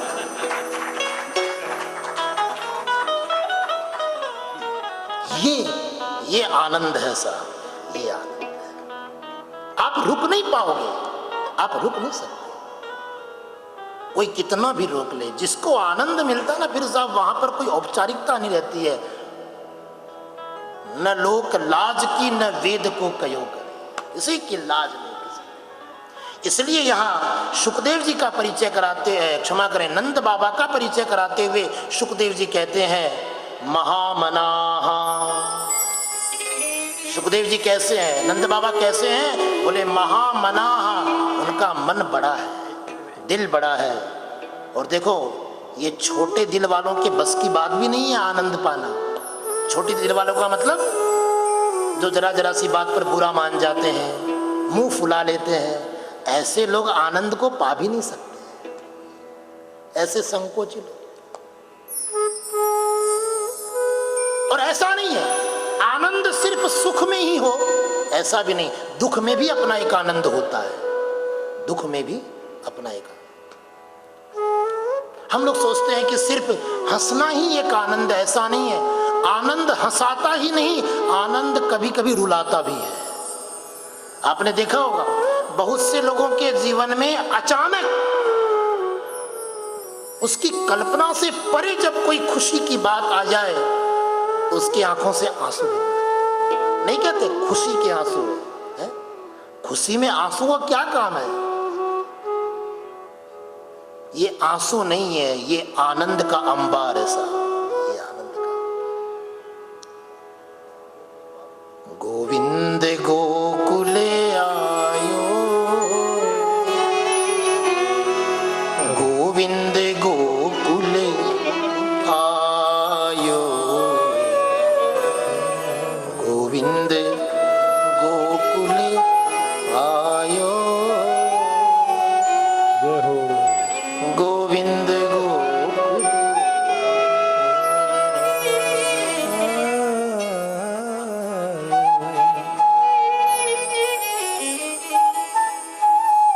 यशोदा कहती है दाई माँ से, मौसी जब मेरे लाला को जन्म है जाए तो मुँह को बता दियो कि लालो है गयो है। तो दाई माँ कहती है कैसी बात कर रही है, जब तेरे लाला होवेगो तो तू पूरे गांव को जगा देगी है? जब लाला आएगा तो पूरे गांव को जगा देगी। सुनंदा बुआ कहती है सुन मौसी, अगर लाला के जन्म के समय तुझे नींद आ गई तो तेरा नेग कैंसिल, फिर तुझे बधाई नहीं मिलेगी। बेचारी बूढ़ी दादी कहती है सुन बुआ, न जाने मैंने कितने छोरों का जन्म करा दिया है, ये कोई नई बात थोड़ी है, तू चिंता मत कर, जाके सो आराम से, नेग कैंसिल तेरा कराऊंगी, चिंता मत कर। और सुनंदा बुआ में और दाई माँ में शर्त लग गई कि जो लाला की सूचना सबसे पहले देगा जीत उसी की होगी। अब ठाकुर जी तो आए ही इस तरह से किसी को पता ही नहीं चला, सबके सब योग निद्रा में सो रहे थे। वसुदेव जी आए, लाकर सुला दिया और चले गए। अब भगवान के सामने समस्या कि हम पहले किसको जगाएं, बुआ का नेक कैंसिल कराएं या मौसी का नेक कैंसिल कराएं? अच्छा दोनों जो है बिस्तर पे अपना सिर रख के सो रही है। भगवान अपने छोटे छोटे पैरों को आकाश में उछालते हुए विचार कर रहे हैं।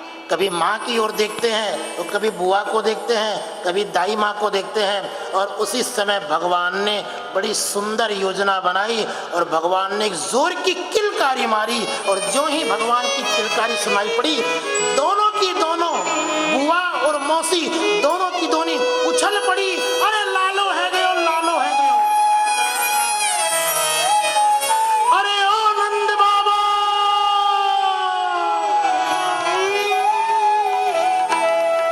अरे लालो भयो, अरे लालो। अच्छा किसी ने देखा भी नहीं लालो हो कि लाले हुए, लेकिन उमंग था कि लाला ही होना है। उमंग सबकी यही भावना यही थी। सब अपने अपने देवताओं से यही प्रार्थना कर रहे थे कि नंद बाबा और यशोदा के विवाह को इतने साल हो गए, प्रभु जी ठाकुर जी कृपा कर दो, एक कम से कम हमारे मुखिया के छोरा तो दे दो। और एक मजे की बात और बताऊं, नंद 5 भाई थे, नंद जी 5 भाई थे और 5 भाइयों के संतान नहीं है। और ये बुढ़ापे में नंद बाबा को, नंद बाबा मझले थे, 5 भाइयों में सबसे मझले भाई है नंद बाबा, और पूरी बस्ती के मुखिया है, पूरे ब्रजमंडल के मुखिया है। इसलिए हर किसी के मन में यही भावना है, सबके मन में यही आशीर्वाद है कि हे ठाकुर जी हमारे मुखिया को एक छोरा दे दो, एक लालो दे दो, उससे कम से कम हमारे मुखिया का उत्तराधिकारी बन जाए। इसलिए ये तो आनंद की बात है, ये तो विश्वास की बात है। मैंने एक बड़ा सुंदर वाकया सुना, मुझे किसी ने भेजा। एक किसी गांव में कई दिनों से, कई महीनों से, कई वर्षों से बरसात नहीं हो रही थी, अकाल पड़ गया था। तो लोगों ने बड़ी दूर से अच्छे अच्छे विद्वानों को बुलवाया और वरुण यज्ञ करवाया। एक यज्ञ करवाया, वरुण यज्ञ। कहते हैं इस यज्ञ करने से वरुण देवता प्रसन्न हो जाते हैं और वर्षा होने लगती है। तो सारे के सारे ग्रामवासी जो है उस यज्ञ में जुटने के लिए आए। उन्हीं में एक छोटा बालक भी आ रहा था। उस छोटे से बालक को यज्ञ में आते हुए देखकर सब बड़े प्रसन्न थे। और उससे ज्यादा प्रसन्नता की बात तो ये थी कि उस बालक के हाथ में एक छाता था। उस बालक ने अपने हाथ में एक छाता ले रखा था। तो किसी ने पूछा, कहा बेटा इतनी चिलचिलाती, इतने ऐसे मौसम में छाते का क्या काम? बोले जब यज्ञ करेंगे और वरुण देवता प्रसन्न होंगे तो बरसात आएगी, तब ये छाता काम आएगा। ये विश्वास है, ये भक्ति का विश्वास है। गोस्वामी जी कहते हैं ना, श्रद्धा विश्वास रूपिणो याभ्याम बिना न पश्यन्ति। ये विश्वास है। भक्ति में विश्वास अपने आप आ जाता है। जो भक्त होता है वो निडर होता है, उसको विश्वास होता है। इसलिए ब्रजवासियों को विश्वास है। कोई तर्क नहीं है, कोई संशय नहीं है, आएगा तो वही। चिरम पाहीति बालक है। देखो ये आनंद की बात है। मथुरा में भगवान अपनी भगवत्ता के साथ प्रकट हुए हैं, लेकिन गोकुल में भगवान नंद के बालक के रूप में प्रकट हुए। और इस उत्साह को पचाने के लिए मन बड़ा चाहिए, महामनाह। इसलिए नंद बाबा से ये कहा गया, सुखदेव जी ने, नंद बाबा कैसे हैं? बोले महामनाह आहू यविप्राण। जब जीवन में आनंद आए तो उस आनंद के लिए सबसे पहले विद्वानों की शरण लेनी चाहिए। गोपाल चंपू में, गौड़ीय संप्रदाय में, प्रभु जी आए थे ना कल परसों हमारे गौड़ीय संप्रदाय वाले। गौड़ीय परंपरा में कहते हैं आदौ श्रद्धा ततः साधु संगोथ भजन क्रिया। जब जीवन में श्रद्धा आए तो सबसे पहले किसी साधु के पास जाना, किसी महात्मा के पास जाना, किसी सज्जन पुरुष के पास जाना, वही तुम्हारी श्रद्धा का सदुपयोग बताएगा। तो नंद बाबा ने ब्राह्मणों को बुलवाया, आहू ये विप्राण। कैसे ब्राह्मण है? बोले वेद ज्ञान, जो वेद को जानते हो। कोई सामान्य ब्राह्मण नहीं, जो वेदों को जानते हैं, जो वेद पाठ करते हैं, जो वेदों का मर्म जानते हैं, ऐसे ब्राह्मण को बुलवाया। ब्राह्मणों ने कहा नंद बाबा तुरंत स्नान करके आओ। स्नात है, स्नान करो, ये मर्यादा है। हो सकता है ये बात कईयों के लिए बड़ी अनोखी लगे, लेकिन यदि घर में पुत्र का जन्म होता है तो ऐसी मर्यादा है, सबसे पहले जन्म होते ही पिता को सवस्त्र स्नान करना चाहिए। सवस्त्र स्नान करने से पिता जात कर्म संस्कार के लिए सूतक की मर्यादा से बाहर हो जाता है। यावन्न छिद्यते नालम तावन नापनोति सूतकम, धर्म सिंधु में लिखा है। इसलिए सवस्त्र स्नान करना चाहिए। और कुछ भी पुत्र जन्म के समय दान अवश्य करना। ध्यान से सुनिएगा, दो अवसर ऐसे हैं जिसमें दान की बड़ी भूमिका है। कौन कौन से? पुत्रे जाते व्यतिपाते दत्तम भवति चाक्षयम। पुत्र के जन्म के समय और व्यतिपात योग में किया गया दान अक्षय होता है। व्यतिपात योग होता ना, माताएं कहती उसको मितिपात, बहुत सी पुरानी माताएं मितिपात कहती उसको। व्यतिपात योग में दिया गया दान अक्षय होता है। अगर आपको कुछ दान करना हो तो अपने पुरोहित से पूछना कि महाराज व्यतिपात योग कब आ रहा है, हम उसमें दान करेंगे, उसमें बड़ा महत्व है। तो दो अवसर पे दान करने का बड़ा महत्व है। एक तो पुत्रे जाते, पुत्र के जन्म के समय अगर आपने सवस्त्र स्नान कर लिया है तो उस दान के लिए आपको सूतक नहीं लगेगा। ये पिता के लिए बता रहा हूं, बाकियों के लिए नहीं, पिता के लिए। तो सभी ने नंद बाबा को स्नान करवाया, सवस्त्र स्नान करवाया और वाचयित्वा स्वस्तयनम जात कर्मात्मजस्य वै कारयामास विधिवत पितृदेवार्चनम तथा। क्रम कितना सुंदर है, ध्यान से सुनना। कारयामास विधिवत पितृदेवार्चनम तथा, नंद बाबा के द्वारा पितरों की पूजा हुई और देवताओं की पूजा हुई। अब कोई पूछे महाराज सूतक में कैसे पूजा कर लिया, उसी का तो उपाय बताया ना कि पहले सवस्त्र स्नान कर लेना चाहिए, उससे फिर वो सूतक में नहीं रहता है। पितरों की पूजा पहले की, क्यों? क्योंकि बिना पितरों की कृपा के संतान की प्राप्ति नहीं हो सकती। श्रीमद् भागवत के दूसरे स्कंध में शुकदेव जी कहते हैं, तंतु कामान पितृन यजेत। अगर घर में वंश परंपरा बढ़ने में कुछ रुकावट आ रही है, कुछ अवरोध आ रहा है, तो अपने पितरों का यजन करो। पितरों की कृपा से ही वंश परंपरा, थोड़ा दूर से हो जाओ, पितरों की कृपा से ही वंश परंपरा बढ़ सकती है साहब। इसलिए हमारे यहाँ नांदीमुख श्राद्ध, प्रत्येक संस्कार में नांदीमुख श्राद्ध करने की परंपरा है। नंद बाबा ने नांदीमुख श्राद्ध किया, देवताओं की अर्चना की, और फिर उसके बाद धेनु नाम नियुते प्रादात, नियुते प्रादात, नंद बाबा ने 20,000 गायों का दान किया। नंद किसे कहते हैं पता है? जिसके पास 9 लाख गाय है उसे नंद कहा जाता है। नंद की संज्ञा उसी को मिलती है जिसके पास 9 लाख गाय है। ये बड़ा रोचक किस्सा है, ध्यान से सुनना, बड़े आनंद का विषय है। नंद बाबा ने 20,000 गाय दान की। एक ब्राह्मण आया, नंद बाबा से कहता है, नंद जी हमको 2 गाय चाहिए, हमको 2 गाय चाहिए। लेकिन बाबा ने सुनी हमको 100 गाय चाहिए। तो बाबा ने 100 गाय का संकल्प कर दिया। कहा इस ब्राह्मण को मैं 100 गाय देता हूँ, अपने सेवकों से कहा जाओ गौशाला में से 100 गाय लेकर आओ, इन ब्राह्मण देवता को दे दो। और 100 गाय देख के वो ब्राह्मण चौंक गया, कहा महाराज 100 गाय मैं कहाँ रखूँगा, अरे हमने 2 मांगी थी। अरे कोई बात नहीं महाराज ले जाओ। अरे मैं ले तो जाऊं लेकिन रखूंगा कहाँ? नंद बाबा ने कहा कुछ भी कहो, हम तो संकल्प कर चुके हैं और संकल्प किया हुआ हम वापस अपने घर में नहीं रखेंगे। ये ब्राह्मण का द्रव्य अपने घर में हम नहीं रखेंगे। आप चाहे बांट देना, चाहे जो करना, लेकिन आप ये 100 गाय ले जाओ। अब वो ब्राह्मण जैसे तैसे करके 100 गाय ले गया। घर तो था छोटा सा, लेकिन जैसे तैसे करके जगह बना बना के उन गायों को बांधने लगा। संजोग से ब्राह्मणी उस समय जमुना जी से पानी लाने के लिए गई हुई थी। जमुना जी से पानी लेकर लौटी, उसने अपने दरवाजे को जरा सा पैर से ठोकर मारकर खोली।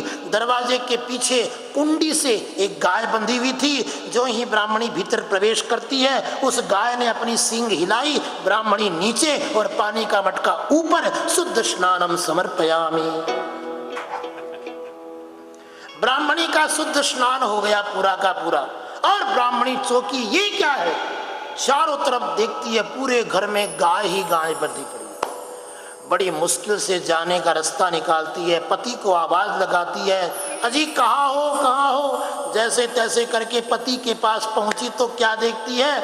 वो ब्राह्मण चूल्हे से गाय को बांध रहा था। तुम्हारी मति खराब है, चूल्हे से गाय बांधी जाती है? मैं खाना कैसे पकाऊंगी इससे? और आपको कहा किसने इतनी गाय ले, कहां से ले आए इतनी गाय, किसने दे दी इतनी गाय? ब्राह्मण ने तो सिर्फ एक ही रट पकड़ रखी थी, नंद के आनंद भयो। अरे सो तो ठीक है, लेकिन कम से कम लाने से पहले थोड़ा बहुत तो बुद्धि का प्रयोग किया होता। इस घर में गाय रहेंगी या हम लोग रहेंगे? कभी तो अपने जीवन में बुद्धि का प्रयोग लिया करो। खूब उसने सुनाया। ब्राह्मण सुनता रहा, सुनता रहा, सुनता रहा। अच्छा ठीक है, तेरा टॉक टाइम पूरा हो गया, अब मैं बोलूं? हाँ हाँ बोलो बोलो। तूने क्या सोच रखा है?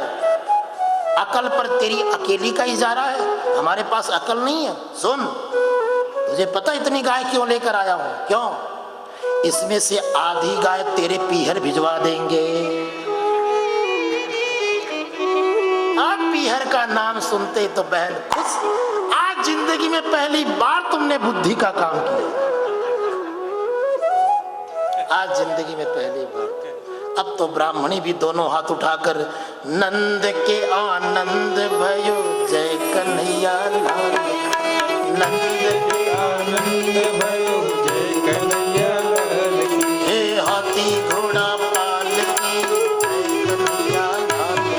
हे हाथी घोड़ा पालकी जय कन्हैया लाल की। ओ नंद के आनंद भयो जय कन्हैया लाल लाल की। नंद के आनंद भयो जय कन्हैया लाल की। जियो श्याम लाला जियो श्याम लाला पीली तेरी पगड़ी रंग काला। ओ जियो श्याम लाला जियो श्याम लाला। आपके यहाँ जन्मोत्सव कैसे मनाते हैं हमें नहीं पता, लेकिन हमारे ठाकुर जी का जन्मोत्सव किस तरह से मनता है मैं थोड़ा सा उसका आनंद लेना चाहता हूँ, इसलिए मुझे रोकना मत। सबसे पहले तो सुनंदा बुआ जाती है छत के ऊपर। सुनंदा बुआएं जितनी भी बुआएं हैं चली आओ एक बार। चारों परिवार की बुआएं बहन एक बार यहाँ आ जाए और मैं ब्राह्मण देवता से निवेदन करूंगा एक थाल दिया जाए उनको, और बढ़िया थाल बजनी चाहिए। क्यों जी थाल कल बजवाई थी नहीं बजवाई ना, इसीलिए आज नंदोत्सव मनाया है। एक बार मैं सारी बुआओं से निवेदन करता हूँ चारों परिवार की बुआएं बहनें एक बार आ जाएं। श्याम लाला जियो श्याम लाला पीली तेरी पगड़ी और रंग काला। ओ जियो श्याम लाला ओ जियो श्याम लाला पीली तेरी पगड़ी रंग काला। हो जियो श्याम लाला जियो श्याम लाला पीली तेरी पगड़ी और रंग काला। ओ जियो श्याम लाला ओ जियो श्याम लाला पीली तेरी पगड़ी रंग काला। हो जियो श्याम लाला जियो श्याम लाला पीली तेरी पगड़ी और रंग काला। गोविंद गोकुल आयो गोविंद गोकुल आयो गोविंद गोकुल आयो आयो आयो गोविंद गोकुल आयो। गोविंद गोकुल आयो गोविंद गोकुल आयो गोविंद गोकुल आयो गोविंद गोकुल। ऐसे नहीं होता है ना ना। बाकी लोग यहीं खड़ी रहो और बुआ जो है एक एक करके आओ, एक परिक्रमा करो बजाते हुए। हाँ तब दिखना चाहिए ना, सबको दिखना चाहिए। ये सुनंदा बुआ कितनी है देख लो। हो नंद के आनंद भयो हो नंद के आनंद भयो। कन्हैया लाल की हे हाथी घोड़ा पालकी जय कन्हैया लाल की। हाथी घोड़ा पालकी। जय कन्हैया लाल की। ओ नंद के आनंद भयो कन्हैया लाल की। ओ नंद के आनंद भयो। जय कन्हैया लाल की। हाथी घोड़ा पालकी जय कन्हैया लाल की। हे हाथी घोड़ा पालकी। जय कन्हैया लाल की। और सुनंदा बुआ क्या कहती है? मत रो कान्हा उवा उवा मत रो कान्हा उआ उआ। समझावे सुनंदा बुआ समझावे सुनंदा बुआ। हो समझावे सुनंदा बुआ। हाँ समझावे सुनंदा बुआ। हो जियो श्याम लाला हो जियो श्याम लाला पीली तेरी पगड़ी रंग काला। हो जियो श्याम लाला जियो श्याम लाला पीली तेरी पगड़ी रंग काला। एक बुआ यहाँ आ जाओ और ठाकुर जी से नेक ले जाओ और उसमें सब लोग बांट लेना आपस में बस। हाँ सबको नहीं, एक को दे रहा हूँ बाकी सब बांट लियो अपने आप में। हाँ बोल नंद के लाला की जय हो। अच्छा क्या कह रहे हैं क्या कह रहे हैं? बुआ कह रहे हैं कि थोड़ा बुआ से ठुमके लगवाओ, लगा के दिखा दो। जियो श्याम लाला ओ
जियो श्याम लाला, पीली तेरी पगड़ी रंग काला। हो जियो लाला जियो श्याम लाला, पीली तेरी पगड़ी रंग काला।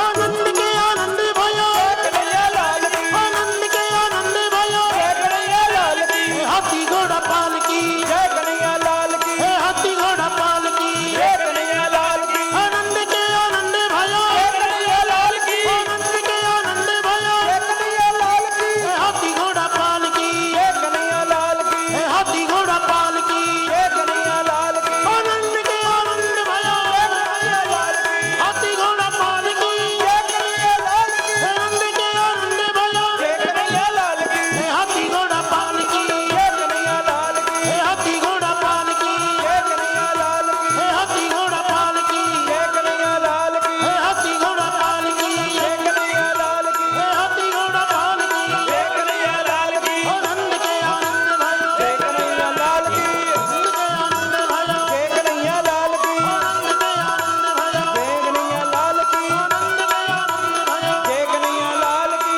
नंद के नंद के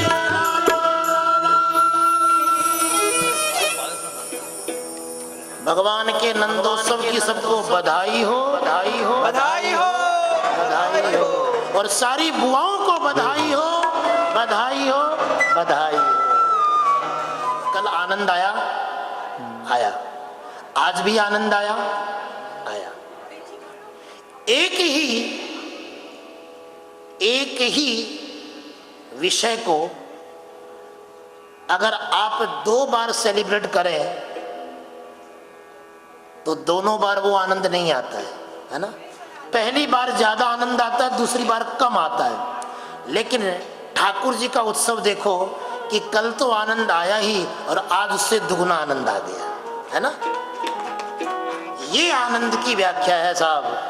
दुनिया में आप इतने सेलिब्रेशन करते होंगे, कोई बर्थडे सेलिब्रेट करता है, कोई एनिवर्सरी सेलिब्रेट करता है, लेकिन आप एक बार करके दूसरी बार बोर हो जाते हो, बस अब नहीं होता, एक बार बहुत है ना। लेकिन ठाकुर जी के जन्म उत्सव का जो सेलिब्रेशन है, आप कितनी बार कर लो, हर बार आनंद बढ़ता ही बढ़ता जाता है। हर बार आप यही कहोगे कि इस बार कुछ अलग लगा, हर बार कुछ अलग लगता है। ये ठाकुर जी के आनंद की विशेषता है। श्रीमद् भागवत में सुखदेव जी कहते हैं कि भगवान के इस जन्म उत्सव में सभी लोग आए, लेकिन रोहिणी जी नहीं आई। लो, रोहिणी जी क्यों नहीं आई? वैसे तो रोहिणी जी के यहाँ भी एक पुत्र का जन्म हुआ है, कल मैंने चर्चा भी की थी, है ना। जो देवकी का जो 7वां पुत्र था, जो 7वां गर्भ था, उसे रोहिणी जी के गर्भ में पधराया गया था। इसलिए भाद्रपद मास के शुक्ल पक्ष की षष्ठी, बहुत से लोग भाद्रपद मास के कृष्ण पक्ष की षष्ठी भी कहते हैं, कल्प भेद से ऐसा हो जाता है, कोई बड़ी बात नहीं। भाद्रपद मास की षष्ठी में स्वाति नक्षत्र में सोमवार के दिन सिंह लग्न में ब्रह्म मुहूर्त में, बिल्कुल प्रातः काल, जब सूर्य उदय भी नहीं होता है, उससे पूर्व की बेला को ब्रह्म मुहूर्त कहते हैं। उस समय रोहिणी जी के गर्भ से उस बालक का जन्म हुआ था और इस बालक के जन्म को बड़ा गुप्त रखा गया, क्योंकि ये वसुदेव जी का पुत्र कहलाता था। कहीं कंस की नजर में न आ जाए और कंस इस बालक के ऊपर भी कोई अत्याचार न कर बैठे, इसलिए इस बालक के जन्म को गुप्त रखा गया, इसकी चर्चा नहीं की। और रोहिणी जी उस अवसर पर नहीं आई, क्योंकि ऐसा कहा गया है कि जिसका पति परदेश में बंदी पड़ा हो या जिसका पति किसी संकट में पड़ा हो, उसकी पत्नी श्रृंगार नहीं करती है, किसी उत्सव में नहीं जाती है। इसलिए संकोच के मारे रोहिणी जी भगवान कृष्ण के जन्मोत्सव में नहीं आई। लेकिन रोहिणी च महाभागा नंद गोपाभिनंदिता, कहते हैं कि सुखदेव जी ने, श्री सुखदेव जी ने, नंद बाबा ने बड़े भाव से रोहिणी जी को विशेष निमंत्रण दिया, विशेष आग्रह किया और रोहिणी जी को बुलाकर लाए, ये कहकर कि दोनों पुत्रों का साथ में जन्मोत्सव मनाया जाएगा। इसलिए आज सिर्फ एक पुत्र का ही नहीं बल्कि नंद भवन में दो दो लालाओं का जन्मोत्सव हो रहा है। इसलिए हमने जन्मोत्सव 2 बार मनाया। आपको ये मत समझ लेना कि चलो महाराज वही घिसी पिटी कहानी वापस सुना रहे हैं, ऐसा नहीं है। जन्मोत्सव इसलिए 2 बार बनाया क्योंकि दो दो लालाओं का जन्म हुआ। कल तुम्हें थोड़े पता था कि बलराम जी का भी जन्म हुआ है? लेकिन आज बलराम जी का भी जन्म की बात इसलिए हमने की। रोहिणी च महाभागा नंद गोपाभिनंदन, नंद बाबा ने उनको बुलाया और रोहिणी जी आई। इस प्रकार भगवान के जन्म उत्सव का बड़ा सुंदर आनंद हुआ। और देखो जितनी इसकी चर्चा की जाए उतनी कम है साहब। मैं तो कहता हूँ आनंद एक ऐसा विषय है, आनंद को आप पूर्णतया अपनी वाणी से व्यक्त कर ही नहीं सकते। आनंद कभी वाणी का विषय बन ही नहीं सकता। आपके मन में कितनी प्रसन्नता है, आपके मन में कितना आनंद है, इस बात को आप अपनी वाणी से कभी स्पष्ट कर ही नहीं सकते। इसलिए नारद भक्ति सूत्र में कहा है मूक स्वादनवत। जब जीवन में आनंद आता है तो व्यक्ति गूंगा बन जाता है ना। आदमी गूंगा बन जाता, उससे कुछ कहते बनता ही नहीं है। कितना गला रुध जाता है, वाणी अवरुद्ध हो जाती है। ये आनंद की विशेषता है। इसके बाद पूतना उद्धार की चर्चा हुई। अष्टमी को जन्म हुआ ठाकुर जी का और चतुर्दशी को पूतना आ गई। चतुर्दशी को पूतना आती है। कंसेन प्रहिता घोरा पूतना बालघातिनी शिशुश्चचार निघ्नन्ति पुरग्राम ब्रजादिषु। ध्यान से सुनिए। कंस ने भेजा है एक राक्षसी को जिसका नाम है पूतना। ये पूतना कौन है? कथा की दृष्टि से तो पूतना एक राक्षसी है जिसको कंस ने भेजा है, लेकिन सामाजिक दृष्टि से पूतना कौन है? बोले बाल घातिनी, जो बच्चों को मारती हो वो पूतना है। जिसे बच्चे प्रिय ना हो वो पूतना है। ऐसी पूतना नाम की राक्षसी को कंस ने भेजा है। बड़ा ही सुंदर रूप बना रखा है इस पूतना ने। इसने अपने मायावी विधान से अपना पूरा रूप ही बदल लिया। दिखने में तो ये राक्षसी है, लेकिन नंद भवन में जाने के लिए इसने अपने आप को गोपी बना लिया है, अपने आप को गुप्त कर लिया है। गुप्त भाव से, गोपी भाव से, गोपी रूप से उसने प्रवेश किया। देखो ठाकुर जी के यहाँ जाना हो तो साहब गोपी बनना पड़ेगा आपको। ठाकुर जी के यहाँ जाने के लिए गोपी भाव ही जरूरी है, अन्य किसी भाव का प्रवेश ही नहीं है यहाँ पर। बाकी सारे भाव अपने घर में रख के आओ, यहाँ पर तो बिल्कुल निष्कपट गोपी बनकर आओ। तो पूतना को भी आने के लिए गोपी ही बनना पड़ा। गोपी के रूप में पूतना आई, नंद भवन में प्रवेश किया।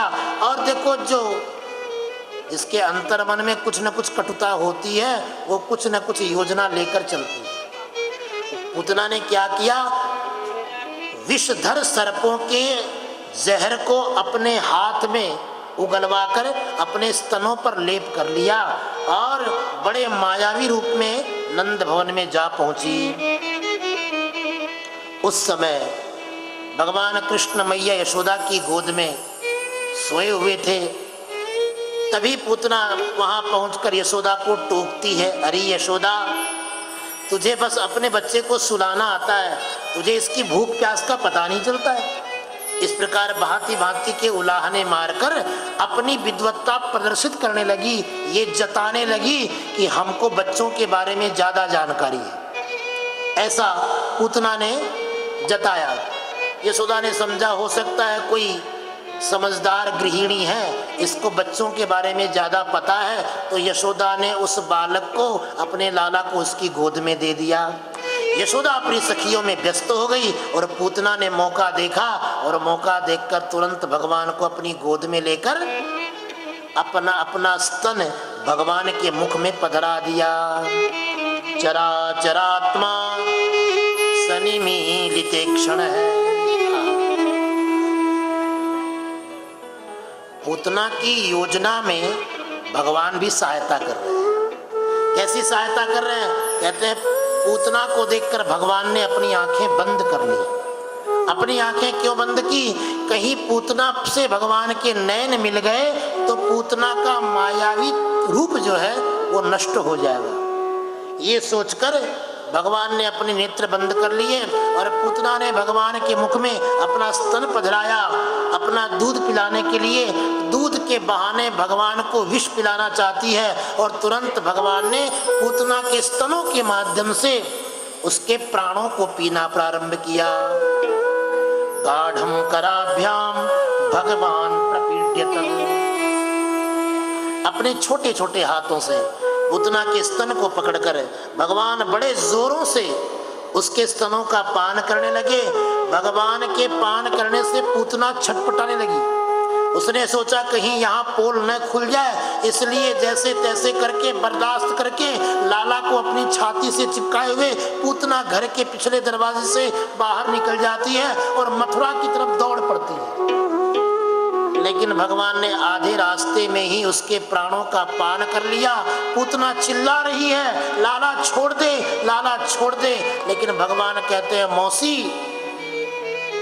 या तो हम किसी को पकड़ते नहीं और अगर हम किसी को पकड़ लें तो फिर हम छोड़ते नहीं। एक बार जो हमारी पकड़ में आ गया फिर वो कहीं का नहीं रहता है, फिर हम उसको छोड़ते ही नहीं है।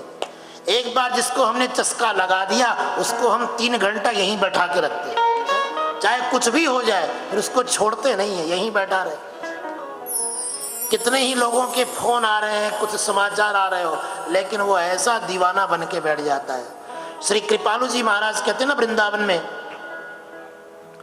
लाखों महफिल जहां में यूं तो तेरी महफिल से महफिल नहीं है। तेरे रस का लगा चस्का जिसको,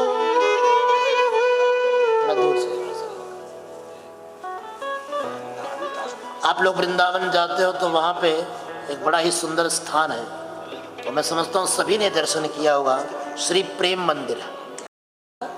प्रेम मंदिर के जो संस्थापक है जगत गुरु श्री कृपालु जी महाराज, उन्हें कृपालु जी की ये रचना है।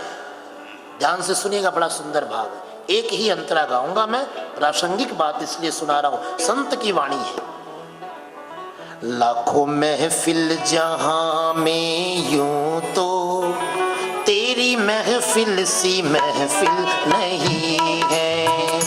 लाखों महफिल जहां में यूं तो तेरी महफिल सी महफिल नहीं है। लाखों महफिल जहां में यूं तो तेरी महफिल सी महफिल नहीं है।